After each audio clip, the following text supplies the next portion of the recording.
ప్రయాణించాల్సిన మానవాళ్ళు వాళ్ళకు యొక్క స్ఫూర్తితోటి మనం సహకరించాలి. కార్యక్రమానికి ముఖ్య అతిథిగా మైపాస్ శాసనసభ్యుడు డాక్టర్ బుక్య మురళీనాయక్ గారు, డాక్టర్ బుక్య మురళీనాయక్ గారిని కార్యక్రమానికి ముఖ్య అతిథిగా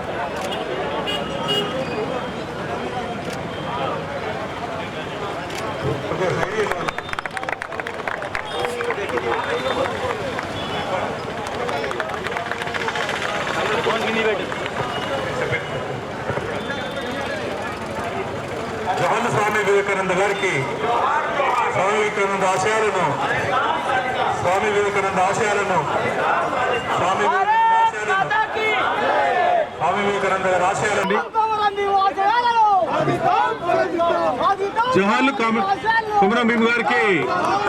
జవహర్లాల్ కొమరం భీమ్ గారికి జవహర్లాల్ కొమరం భీమ్ గారికి సాధిస్తాం కొమరం భీమ్ ఆశయాలను సాధిస్తాం కొమరం భీమ్ ఆశయాలను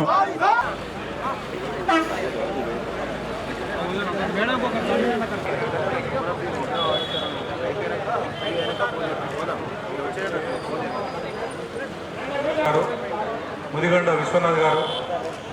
మీరు డాక్టర్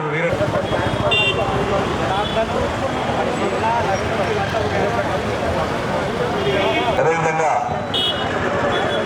ఇక్కడ ఇచ్చేసిన మన యొక్క కౌన్సిలర్స్ అందరూ పేరు పేరున ప్రతి ఒక్క కౌన్సిలర్స్ శంకర్ గారు మహబూబాద్ మున్సిపాలిటీ పరిధిలోని మన జిల్లా కేంద్రం నడిబొడ్డులో ఉన్నటువంటి మన వివేకానంద స్వామి విగ్రహాన్ని, అదేవిధంగా కొమరం భీమ్ విగ్రహాన్ని రోడ్ వైడనింగ్ భాగంలో వారు గత 8-9 సంవత్సరాల క్రితమే దాన్ని తొలగించడం జరిగింది. ఆ విగ్రహ ప్రతిష్టలకు పునఃప్రతిష్ఠ కొరకు ఈరోజు ఈ ప్రారంభోత్సవ కార్యక్రమాన్ని నన్ను ముఖ్య అతిథిగా పిలిపించినందుకు మున్సిపాలిటీ సిబ్బందికి, అదేవిధంగా మున్సిపల్ చైర్పర్సన్ గారికి, వైస్ చైర్పర్సన్ గారికి, మున్సిపల్ ఫ్లోర్ లీడర్లకు, మున్సిపల్ కౌన్సిల్ సభ్యులతో పాటు వివిధ కుల సంఘాలలో అందరికీ పేరు పేరున ధన్యవాదాలు తెలియజేస్తూ, అదేవిధంగా ఈరోజు పట్టణ సుందరీకరణలో భాగంగా మనం కొమరం భీమ్ విగ్రహాన్ని, అదేవిధంగా వివేకానంద స్వామి విగ్రహాన్ని పునఃప్రతిష్ఠ చేసుకోవడం, అదేవిధంగా వివిధ కుల సంఘాల నుంచి ఈరోజు వచ్చి చాలా జయప్రదం చేశారు. ముఖ్యంగా కొమరం భీమ్ గారు వారు 18వ శతాబ్దంలోనే మన నిజాం ప్రభుత్వాలకు వ్యతిరేకంగా వారు అనేక పోరాటాలు చేశారు. అప్పుడున్నటువంటి ఆసిఫ్ జాయి రాజులు ఎవరైతే ఉన్నారో వాళ్లకు పన్నం కట్టకుండా మన భూమి మనం సాగు చేసుకోవాలి, జల్ జంగల్ జమీన్, ఈ అడవులు మన సొంతం, మనకి ఎవరికి కప్పం కట్టేది లేదని చెప్పేసి ఆ రోజు సహాయ నిరాకరణ ఉద్యమం చేపట్టి ప్రజలను ఉత్తేజపరిచినటువంటి మన గోండు బిడ్డ,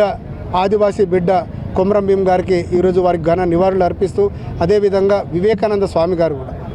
1890 సంవత్సరంలోనే చికాగోలో ఒక సన్యాసిగా ఈయనే మాట్లాడతాడని చెప్పేసి ప్రభుత్వం ఆశ్చర్యపరిచే విధంగా ఆ రోజు చికాగో స్పీచ్ ఇచ్చేసి మన ప్రభుత్వ సంస్కృతి సాంప్రదాయాలను దేశంలో ఉన్నటువంటి ప్రతి ఒక్కరూ భారతీయుడు గర్వపడే విధంగా మన దేశ సంస్కృతిని, ఖ్యాతిని ప్రపంచానికి తీసుకున్నటువంటి మహాన్ యోగి మన స్వామి వివేకానంద గారికి వారు కూడా ప్రత్యేక నివాళులు అర్పిస్తూ, ఈ మహబూబాద్ పట్టణంలో వివిధ పార్టీలను కలుపుకొని, అన్ని కుల సంఘాలను కలుపుకొని అభివృద్ధి పథకంలో ముందు నడుస్తామని చెప్పేసి గొప్ప అవకాశం ఇచ్చినటువంటి వివిధ కుల సంఘాలకు అందరికీ పేరు పేరున ధన్యవాదాలు తెలియజేస్తాం.